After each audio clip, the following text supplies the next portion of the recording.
오늘은 데살로니가전서 7번째 4장 1절로 12절 말씀을 통하여 은혜 나누고자 합니다.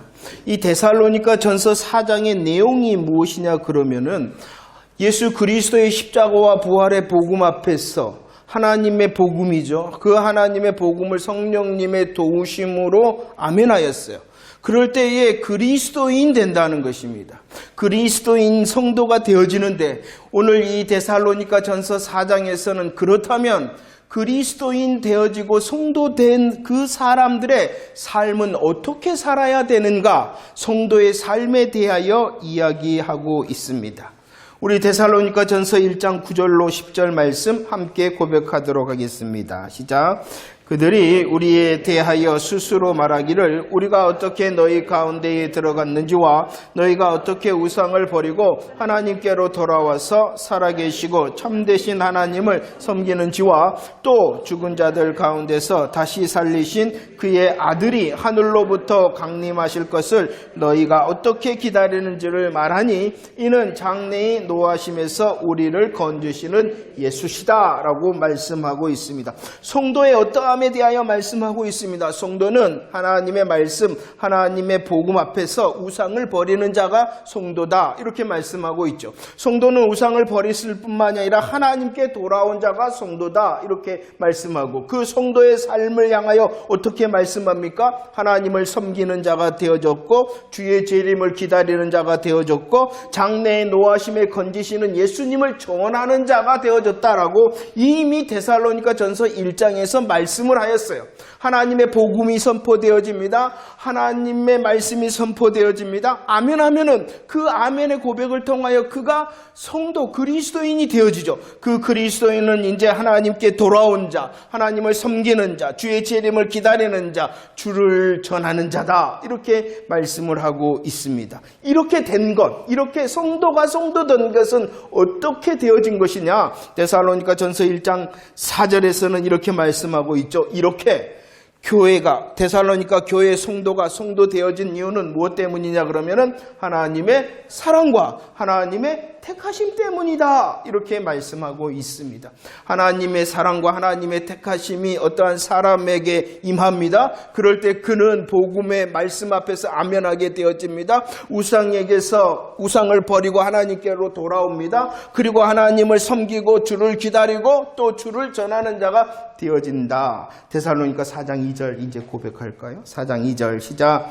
우리가 주 예수로 말미암아 너희에게 무슨 명령으로 준 것을 너희가 안다라고 말씀하고 있어요. 그렇다면 이제 그 복음의 아멘을 통하여 성도 그리스도인 되었다면 어떠한 삶을 살아가야 되느냐? 2절 말씀에서는 예수로 말미암는 삶이다 라고 말씀하고 있습니다. 4장 14절에서 다시 말씀합니다. 하나님이 사랑하셨어요. 하나님이 택하셨어요. 그가 바로 성도가 되어집니다. 성도의 삶의 시작은 무엇이냐 그러면은 4장 14절 예수님께서 죽으셨다. 예수님께서 부활하셨다. 복음의 사실이라는 것입니다.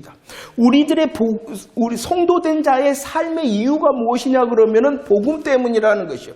복음의 사실 때문에 성도가 성도로 살아야 된다라고 말씀하고 있는 것입니다. 다른 이유가 아니고요. 다른 이유가 아니라 성도가 성도답게 살아야 되는 것은 무엇 때문이라고요? 복음 때문이다. 너가 정말로 예수님의 죽으심과 예수님의 부활하신 그 복음의 사실을 믿느냐? 그러면은 성도가 되어졌기에 이제 성도답게 살라. 그것을 4장 2절에서는 어떻게 말씀하고 있냐 그러면은 예수로 말미암는다라고 말씀하고 있습니다. 성도가 어떻게 살아야 됩니까? 성도답게 살면 된다는 거예요. 그럼 성도답게 산다는 것이 무엇입니까? 복음의 사실로 예수로 말미암아 예수로 사는 삶이다. 이렇게 말씀하고 있지요. 성도의 삶의 근거는요, 예수님의 십자가입니다. 예수님의 부활입니다. 이 복음의 은혜를 입어서 예수로 사는 자가 성도의 삶을 사는 것이다. 이렇게 말씀하고 있지요. 데살로니가 전서 4장 1절 말씀을 한번 고백할까요? 1절 시작. 그러므로 형제들아 우리가 끝으로 주 예수 안에서 너희를 권면하노니 너희가 마땅히 어떻게 행하며 하나님을 기쁘시게 할 수 있는지를 우리에게 배운 곧 너희가 행하는 바라 더욱 많이 힘쓰라 라고 말합니다. 성도의 삶은 어떻게 시작되어졌냐 그러면은 십자가와 부활의 복음의 은혜로 예수로 사는 자가 되어졌다는 것이요. 그 예수로 사는 자의 마땅한 바를 1절에서는 어떻게 말씀하고 있냐 그러면은 어떻게 말씀은 성도의 삶의 마땅함이 무엇이냐 그러면은 하나님을 기쁘시게 하는 것이다 라고 말씀하고 있다는 것입니다. 자, 복음의 아멘으로 그리스도인 성도가 되어졌잖아요. 그 성도의 삶을 살아가는 것은 하나님의 은혜로 예수로 사는 것인데 그 모습이 하나님을 기쁘시게 하는 것이다 이렇게 말씀하는데 이 하나님을 기쁘시게 성도가 살아야 되는 이유는 무섭기 때문이 아니라는 것을 기억해야 됩니다. 하나님을 기쁘시게 해야 되는 이유가 무엇 때문이냐 그러면은 형벌이 두려워서 그렇게 하지 아니하면 매를 맞을까봐 벌을 받을까봐 그렇게 사는 것이 아니지요. 형벌이 무서워서 하나님을 기쁘시게 하는 삶을 살아야 되는 것도 아니에요.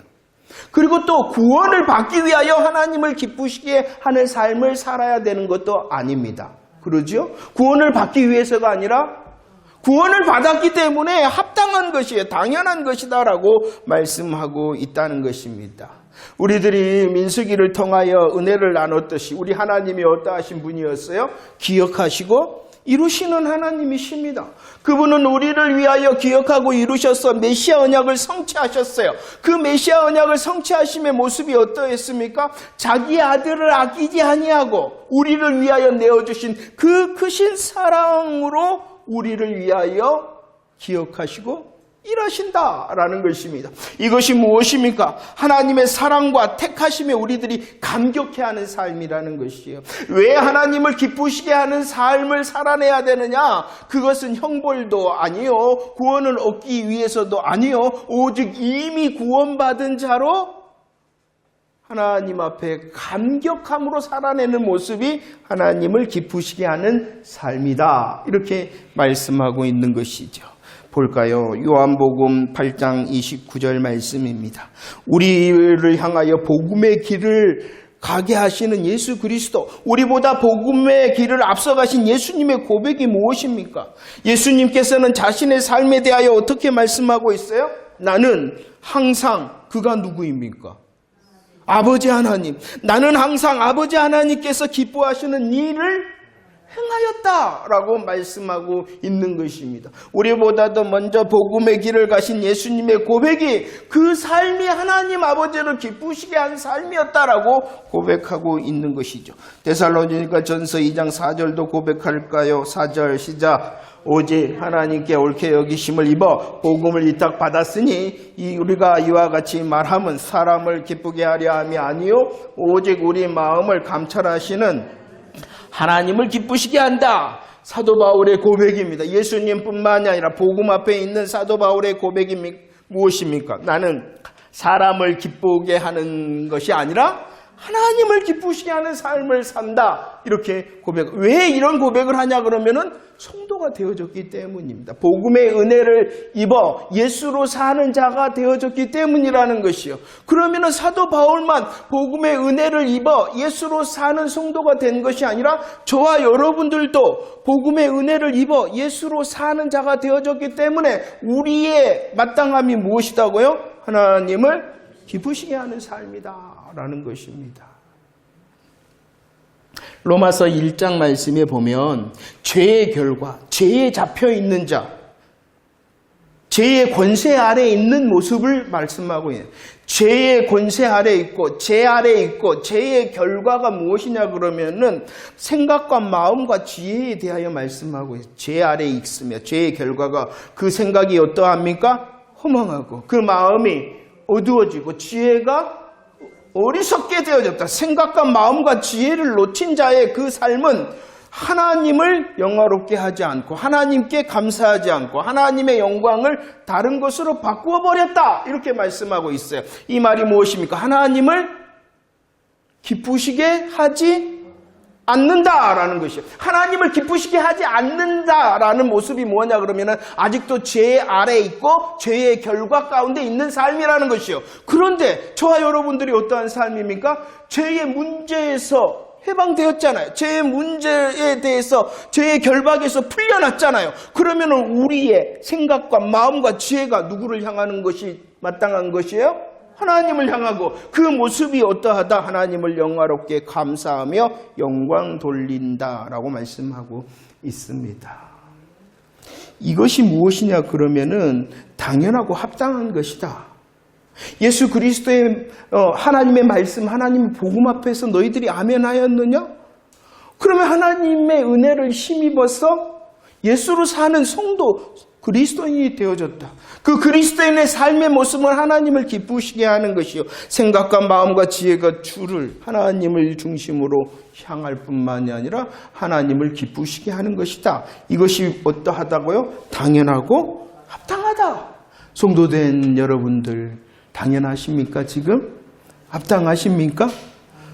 하나님의 복음에 힘입은 자로 예수로 사는 자 맞습니까? 우리의 마음과 생각과 정말로 지혜가 하나님을 향하고 있습니까? 하나님을 기쁘시게 하는 삶입니까? 자, 우리 다시 한번 고백합시다. 나는 하나님의 복음 앞에서 십자가 부활에 아멘하여 예수 그리스도의 복음의 은혜로 예수로 사는 자, 당연하고 합당한 우리의 고백. 고린도전서 10장 31절과 로마서 14장 8절 믿음으로 다시 고백합시다. 시작.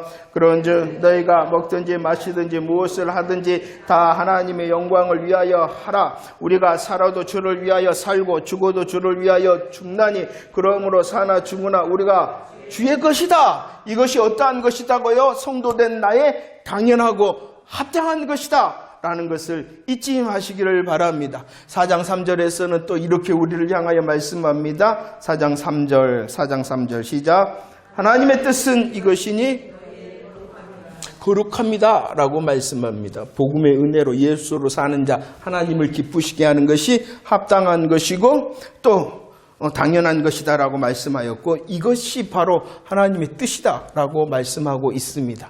하나님을 기쁘시게 하는 것, 다른 말로 오늘 4장 3절에서는 거룩이다 이렇게 말씀하고 있지요.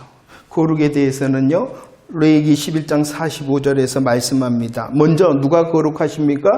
우리 하나님이 거룩하십니다. 그리고 그 하나님 안에 있는 우리를 향한 하나님의 명령이 뜻이 무엇이냐 그러면은 그러죠. 너희도 거룩하라 라고 말씀하고 있습니다. 많은 사람들이요 하나님의 뜻에 대하여 궁금해라고 그럽니다. 내 지금에 대하여, 내 지금의 시간에 하나님의 뜻이 무엇인가에 대하여 궁금해라 그럽니다.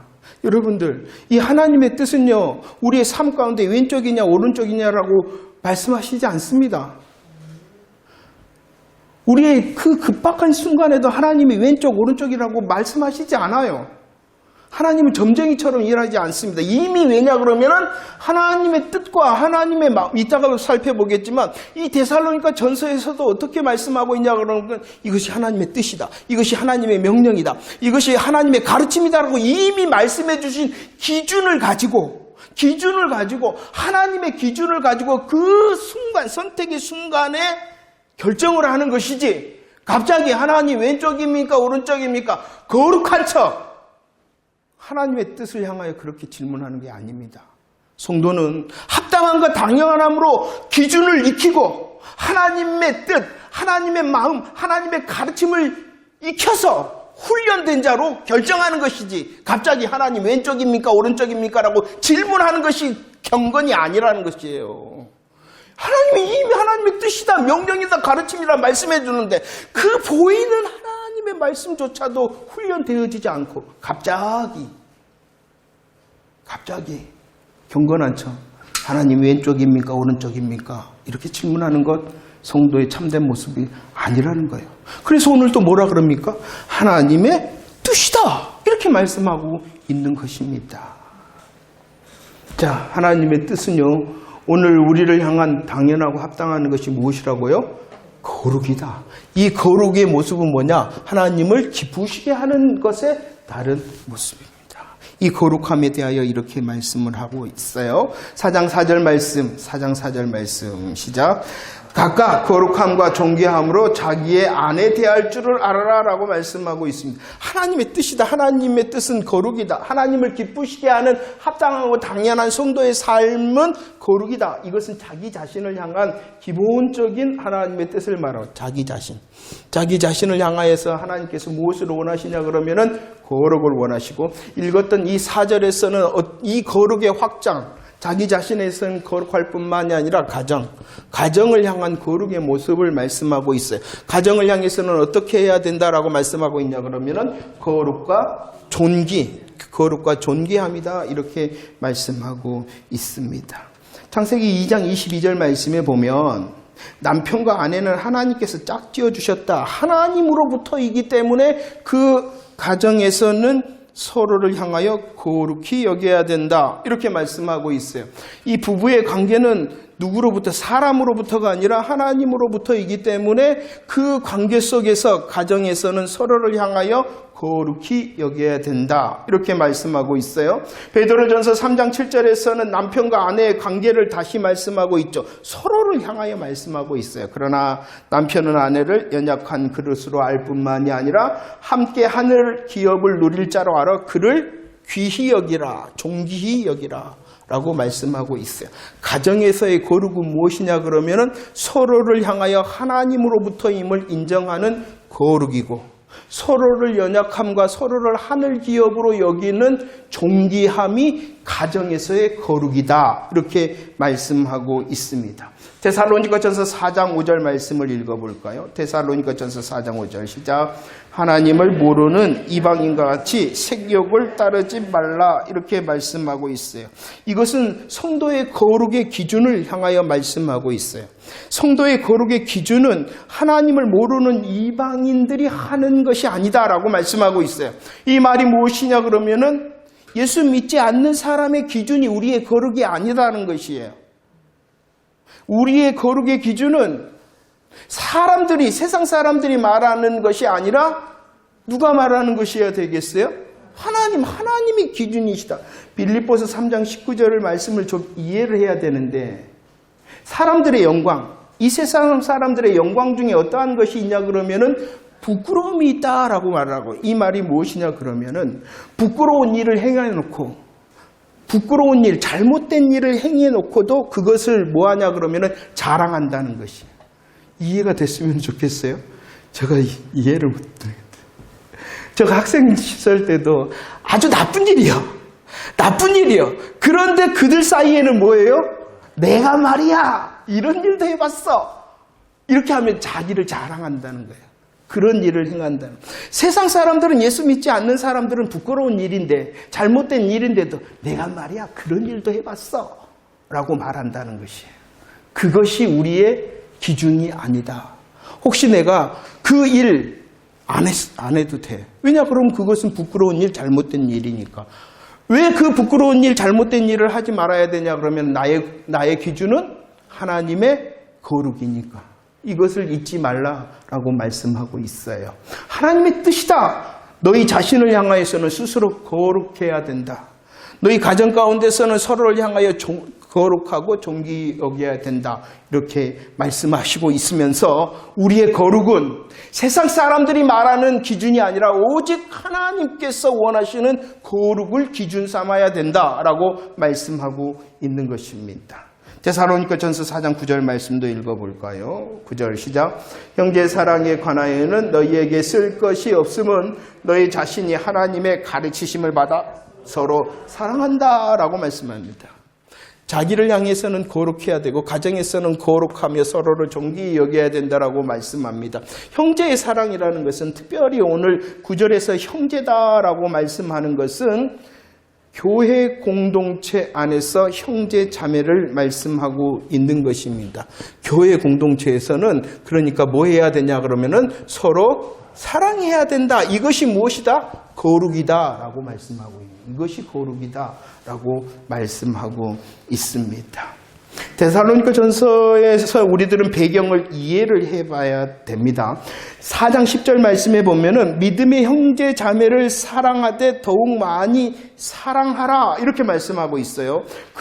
그러면서 너희들이 만약에 형제 자매, 교회 공동체 안에서의 믿음의 형제 자매를 사랑한다면, 많이 사랑한다면은 그것은 어떠한 일이 되어지냐? 6절 말씀에 보면은 형제를 해하지 않는 것이 되어진다라고 말하고 있어요.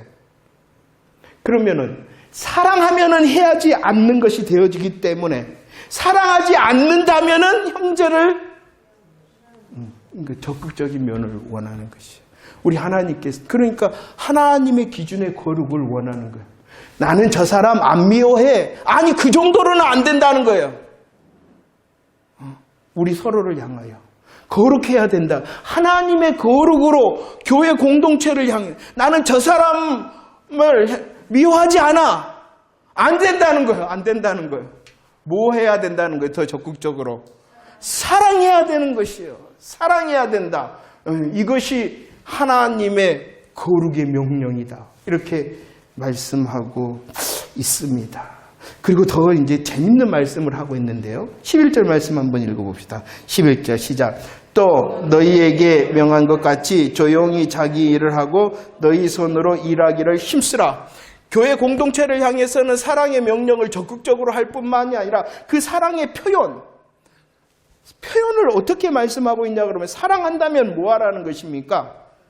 너희 일 열심히 해라 이렇게 말씀하고요. 너희 일을 열심히 해라 라고 말씀하고 자기의 일을 해라. 너희의 손으로 일해라 라고 말씀하고 있어요.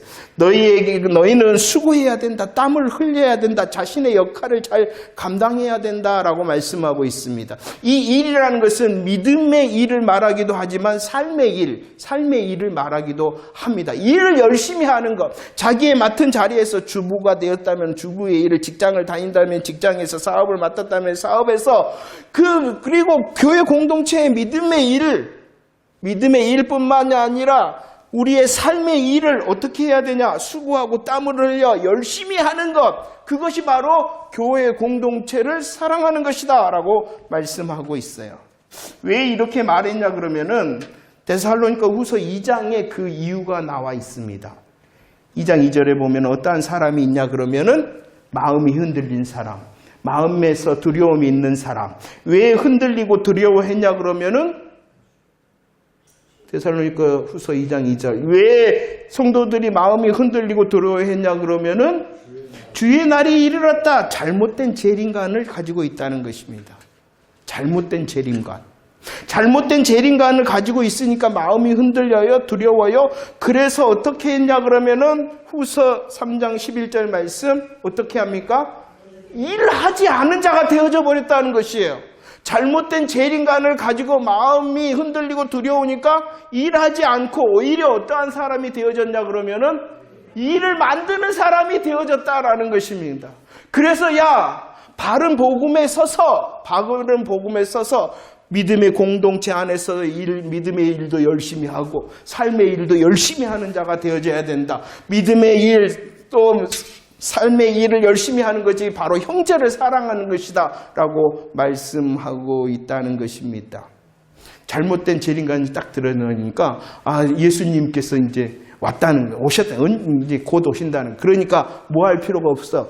아무 일할 필요 없어. 그냥 우리 맨날 와갖고 그냥 모이면 된다라고만 하는 거예요. 그거 잘못된 거라는 거예요. 아니 내일 주님이 오신다 그래도 뭐 해야 돼요? 믿음의 자리에 있으면 믿음의 자리 하고 삶의 자리에 있으면 삶의 자리 하고 그것이 바로 하나님을 향하여 거룩한 것이고 형제를 사랑하는 것이다 라고 말하고 있다는 것입니다. 자, 거룩. 교회 공동체를 향한 거룩은 무엇이냐 그러면 더 사랑하는 것. 그리고 내게 맡겨져 있는 믿음의 일, 삶의 일을 열심히 하는 것. 그것이 바로 형제를 사랑하는 것이요 거룩한 것이다. 이렇게 말씀하고 있어요. 또 다른 거룩에 대하여 말씀합니다. 데살로니가 전서 4장 12절 시작. 이는 외인에 대하여 단정히 행하고 또한 아무 궁핍함이 없게 하려 함이다 라고 말하고 있어요. 외인이라는 것이 누구냐 그러면은 믿지 않는 사람, 믿지 않는 사람, 외인이라는 것은 예수 믿지 않는 사람이죠. 예수 믿지 않는 사람들을 향해서 너희들이 어떻게 행하라라고 말씀하냐 그러면은 단정히 행하라라고 말씀합니다. 이 단정히 행하라는 것은 인정받고 너희들은 존경받아야 된다. 이렇게 말씀하고 있어요. 그러면 어떻게 하는 것이 예수 믿지 않는 사람에게 인정받고 존경하는 것이냐 그러면은 믿음의 일도 열심히 하고 자기 삶의 일도 열심히 하는 것이다 라고 말합니다. 어쩔 수 없는 상황이 있죠. 사람들에게는 어쩔 수 없는 상황, 어쩔 수 없는 상황이 아닌데 일해야 되는데 일할 수 있는데 잘못된 신앙관과 게으름으로 일하지 않는 것, 형제를 사랑하지 않는 것일 뿐만이 아니라 불신자에게도 단정히 행하지 않는 것이 되어진다. 이렇게 말씀을 하고 있습니다. 열심히 수고하여 땀을 흘리는 것은 형제를 사랑하는 것, 교회 공동체의 형제를 사랑하는 것일 뿐만이 아니라 다른 외인들에게는 내가 단정하다라는 것을 보이는 것이 되어진다. 이렇게 말씀을 하고 있습니다. 자, 우리에게 혹시 일할 수 있는 자리가, 내가 수고하고 땀을 흘릴 수 있는 자리가 있다는 것은 사랑할 수 있는 기회가 되어지는 것이고 다른 외인들에게는 단정히 행함을 인정받고 존경받을 수 있는 기회가 있다는 것이라는 것 잊지 마시기를 바랍니다. 자, 봅시다. 우리는 하나님의 복음의 은혜를 입었어요. 예수로 사는 자가 되어졌어요. 합당하고 당연한 것이 무엇이냐 그러면 하나님을 기쁘시게 하는 거예요. 이 하나님을 기쁘시게 하는 것이 무엇이냐 그러면은 거룩이라는 것입니다. 거룩이라는 것이요. 우리의 마음과 생각과 지혜를 하나님을 향하고 하나님께 감사하고 영화롭게 하고 영광을 돌리는 것이 바로 거룩이라는 것이요. 이 거룩의 열매는 누구를 향해야 되냐 그러면 자기를 향해야 돼요. 내가 거룩해야 됩니다. 나의 생각과 마음과 생각과 지혜를 하나님을 향하게 하고 내가 그 하나님을 영화롭게 하고 감사하고 영광을 돌리는 내가 되어져야 된다는 것이요. 가정 가운데서도 서로가 서로를 향하여 하나님으로 거룩히 여겨지며 또한 서로가 서로를 존귀히 여겨야 돼. 이것이 바로 가정의 거룩이라는 것입니다. 우리 교회 안에서의 거룩은 서로 사랑하는 것이요. 더 적극적으로 서로 사랑하는 것이요. 내게 맡겨주는 믿음의 일과 삶의 일을 감당하는 것이 바로 우리 교회 공동체를 향한 거룩의 모습이라는 것입니다. 예수 믿지 않는 사람에게는 나의 믿음의 열심을 보이는 것이 거룩이고 예수 믿지 않는 사람에게는 나의 삶의 열심을 보이는 것이 바로 거룩이다. 이렇게 주님이 말씀하고 있는 것입니다. 그러면서 이렇게 오늘 결론을 맺고 있어요. 4장 2절 말씀을 읽어봅시다. 4장 2절 시작. 우리가 주 예수로 말미암아 너희에게 무슨 명령으로 준 것을 너희가 안다. 이렇게 말씀하고 있어요. 우리가 누구입니까? 하나님의 사랑과 택하심으로 예수로 사는 자가 되어졌어요. 하나님을 기쁘시게 하는 자가 되어졌어요. 그를 향하여 오늘 말씀에서는 2절에서는 무엇이라고 말씀하냐 그러면 명령. 하나님께서 명령하셨다라고 말씀합니까? 3절 말씀에서는 또 어떻게 말씀하셨습니까? 이것이 바로 하나님의 뜻이다 라고 말씀하셨죠. 그럴 뿐만이 아니라 오늘 9절 말씀해 보니까 또 어떻게 표현하고 있습니까? 이것이 바로 하나님의 가르치심이다 라고 아까도 말씀드렸죠. 여러분들, 우리의 하나님께서는 이미 보여주셨어요. 알게 하셨어요. 분명히 하나님의 명령도 보여주셨고 뜻도 보여주셨고 가르치심으로 보여주셨어요. 그것이 무엇이냐 그러면은 하나님을 기쁘시게 하는 삶을 살아라. 거룩한 삶을 살아라. 이것이 우리의 기준이라는 것입니다. 하나님의 기준이라는 것이요. 이 기준을 가지고 연습하고 훈련할 때에 어떠한 선택의 기로에 섰을 때에 훈련된 자로 선택하면 되어집니다. 왼쪽이냐 오른쪽이냐를 선택하지 마시고 이렇게 분명히 하나님께서 흐리흐리하게 말씀하신 게 아니잖아요. 이것이 바로 하나님의 명령이다, 뜻이다, 가르침이다, 거룩함이다. 너 자신을 향하여, 가정을 향하여, 공동체를 향하여, 외인을 향하여 거룩하면 된다. 그 거룩함으로 우리의 순간의 선택을 하면 되는 것이에요. 그렇지 않으니까 자꾸 하나님 왼쪽이에요, 오른쪽이요 이렇게 했습니다. 그러면서 죄송해요. 이해하고 들었어요. 왼쪽이다라는 것을 맞췄어. 그 사람이 거룩해 보이고 뭐 영적인 사람처럼 보여요. 그거 아니에요. 이해를 하셨죠? 진짜 믿음 생활이 어떤 것인지 이해가 되시죠?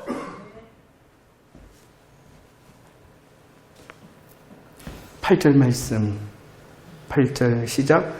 그러므로 저버리는 자는 하나님을 저버림이 아니요 너희에게 그의 성령을 주신 하나님을 저버린다. 우리에게 이렇게 뜻을 보이시고 우리에게 명령을 보이시고 가르침을 보이셨는데 그 거룩을 이루지 않는 것은 사람을 버리는 것이 아니라 하나님을 버리시는 것이고 그 하나님을 버리는 자를 6절 말씀에서는 신원하신다, 심판하신다 이렇게 말씀하십니다. 그런데 말입니다. 얼마나 좋으신 하나님이신지 모르겠어요. 4장 8절 말씀을 읽어볼까요? 데살로니가전서 4장 8절 시작.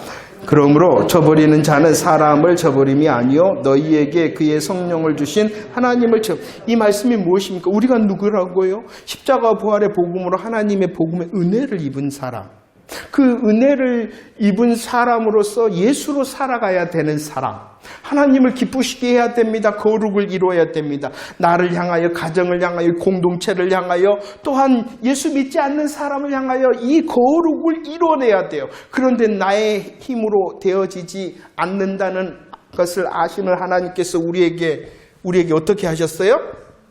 우리에게 어떻게 하셨다라고 말씀하십니까? 성령을 주셨다 이렇게 말씀하고 있어요. 그러니까 뭐 해야 된다는 것입니까? 우리의 합당함과 당연함을 이루기 위하여 더 성령 충만하라는 것이에요. 성령 충만하는 사람. 하나님께서 명령하십니다. 하나님의 뜻을 보이십니다. 가르침을 보이십니다. 그 거룩을 이뤄내야 돼요. 그런데 우리들이 할 수 없어요. 우리의 힘과 우리의 결심과 결단으로 할 수 없어요. 그렇기 때문에 그 뜻을 이루기 위하여 이미 성령님을 주셨다. 성령님 충만케 하시옵소서. 알게 하시옵소서.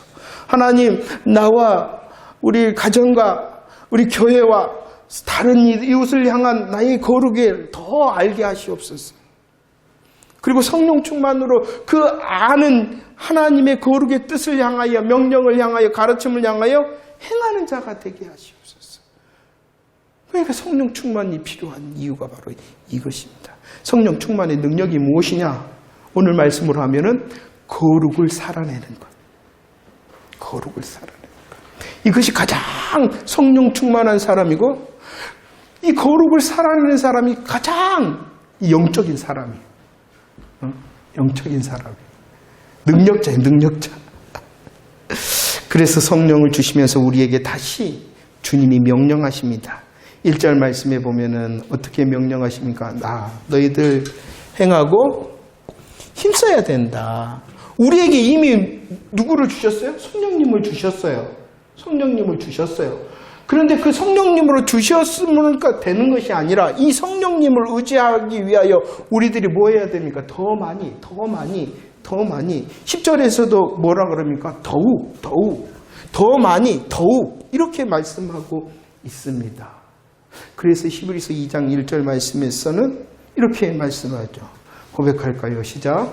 그러므로 우리는 들은 것에 더욱 유념함으로 우리가 흘러 떠내려가지 않도록 마땅하다. 흘러 떠내려가지 않도록 하기 위해서는요, 물이 흐르는 강물에서 흘러 떠내려가지 않기 위해서는 뭐 해야 되냐 그러면은 노를 저어야 됩니다. 계속 노를 저어야 됩니다. 믿음의 노를 계속 저어야 된다는 것입니다. 자, 우리들은 하나님의 뜻, 하나님의 명령, 하나님의 가르침 앞에 섰습니다. 성도 되어졌기 때문입니다. 그것이 바로 거룩이랍니다. 거룩. 나 자신을 향하여 거룩하고 우리의 가정과 우리의 교회와 내가 서 있는 이웃과의 모든 관계 속에서 거룩한 것이 하나님의 뜻이랍니다. 그 거룩을 이루기 위하여 성령님을 이미 우리에게 주셨답니다. 그 성령님을 의지하고 성령 충만함으로 더욱 계속 믿음의 노를 저어라. 이렇게 우리에게 말씀하시고 있어요. 성도들은 자 어떻게 살아야 되느냐? 성령 충만으로 살면 됩니다. 그 성령 충만의 내용이 무엇이냐 그러면 하나님 거룩을 더 알게 하시옵소서. 하나님 그리고 그 거룩을 더 더욱 계속 행하는 자 되게 하시옵소서. 이 거룩의 열매를 통하여 우리의 자신이 더 하나님을 기쁘시게 하고 우리의 가정과 우리의 교회 공동체와 그리고 우리들이 머무는 모든 것이 하나님께서 받으시는 멋진 장소가 되어지기를 축원합니다. 성령 충만을 구합시다. 더 분명한 하나님의 뜻을 알게 하시고 그 뜻을 더욱 계속 행할 수 있는 믿음의 용기를 달라고 기도하는 이 시간이 되어지기를 원합니다.